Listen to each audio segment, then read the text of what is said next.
YouTube. What's going on? It's Analytic Reason. I got overwhelmed with the kids yesterday. Couldn't really cap, but I'm back at it today. Uh, Back at it to bring some more content for you guys. I want to say before I start, if you guys want the pick, it's up here. You could skip ahead for the Analytic Reason.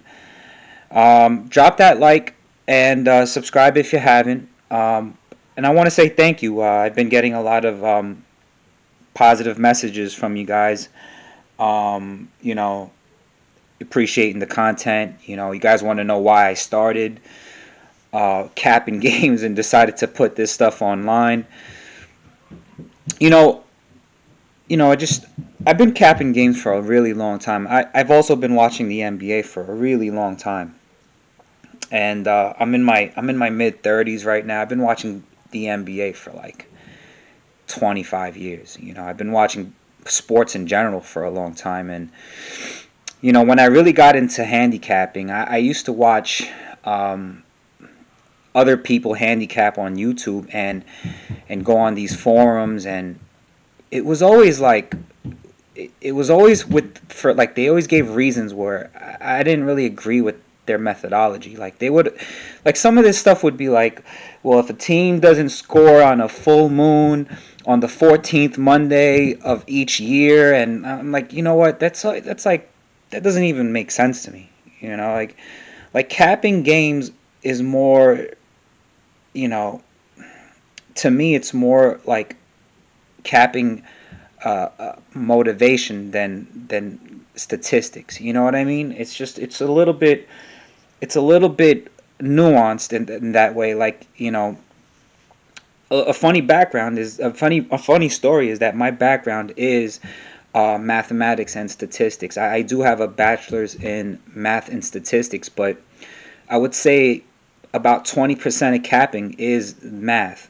I would say 80% is more intuition and common sense, So I started this YouTube channel more for my own ego because I knew I was nice, but I just needed to be documented. I wanted a platform where I could document how nice I really was. So that's why I really just started. And I want to say thank you for the positive messages. I'm gonna keep going for you guys. Appreciate it. All right. So having said that, I got a pick and a lean for you. I got a pick and a lean. All right. I kind of wanted to make two picks officially, but I kind of like one more than the other. So I'll just give you a pick and a lean. And yeah, so the official pick that I like today is the Milwaukee Atlanta over 227. All right. And I think what happened here is that I think the odds makers kind of undervalued Atlanta because Trae Young is missing. Trae Young's injured. But the thing is, like, this is an Atlanta team that still hung 116 or 118 on Miami.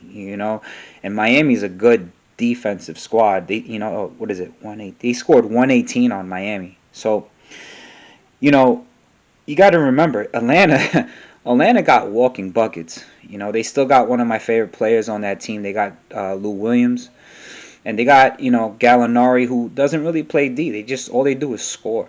You know, and listen, Milwaukee's fresh. They beat down Philly yesterday, and I think like they played half the game. The starters played like half the game. I think Chris Middleton played like 20 minutes. I think Giannis played about 20 minutes. They're all fresh for this game. So, do you think that they're going to kind of just take it easy, or do you think they're going to want to play some basketball, especially when Atlanta, I think, is going to score on them? So, when you got Atlanta scoring on them, Milwaukee's going to be like, yo, I need to score too. And that might push this game over, Atlanta got double revenge with no Trae Young, and the total is sitting at 227. I'm looking at this game like, okay, can Atlanta score 110? Does that sound reasonable? Can they score 112? All I really want is Atlanta to score about one. anywhere from 110 to 115 because I know Milwaukee's going to score. You know, I'm looking at it like that. Can they score about 110 to 115? I think Atlanta could score about 110 to 115. You know, so that's why I like the over for the Milwaukee Atlanta game. All right, and for the lean, and I really like this as a premium pick. But I like Washington minus the 7 here. And if you if you look at Washington carefully, first of all they've been on a roll. They just been killing it. Russell Westbrook's doing his best impression of like Jason Kidd when he was back in the Nets, just taking them to the finals by himself. I don't know how old my audience is, but Jason Kidd was on the Nets. He got traded from Phoenix, and I remember the squad. It was Kerry Kittles, Kendall Gill, Keith Van Horn, and Kenyon Martin, right? And it was Jason Kidd, and they made it to the finals twice against the Lakers, and Kobe and Shaq destroyed them. But Kidd, man, Jason Kidd was just taking the whole. He put the whole team on his back, and was that's what Russell Westbrook's doing right now. And I don't think Russell Westbrook's gonna slow down anytime soon because Washington's sitting in 10th, and they're gonna try to make a playoff run.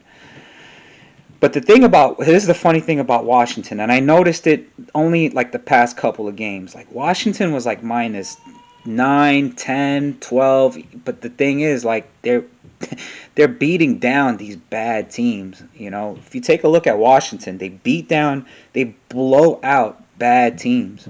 They blow out Detroit, they blow out OKC twice. They just beat down on bad teams. Not only that, they beat good teams too. They just recently beat Golden State Warriors. So, is this minus 7 justified? Yeah, it is.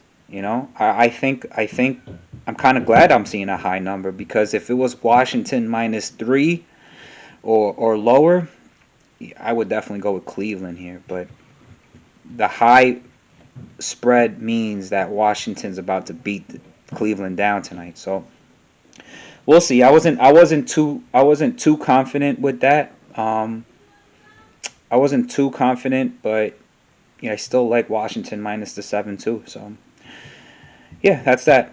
All right, drop that like and subscribe. Till the next one. Peace.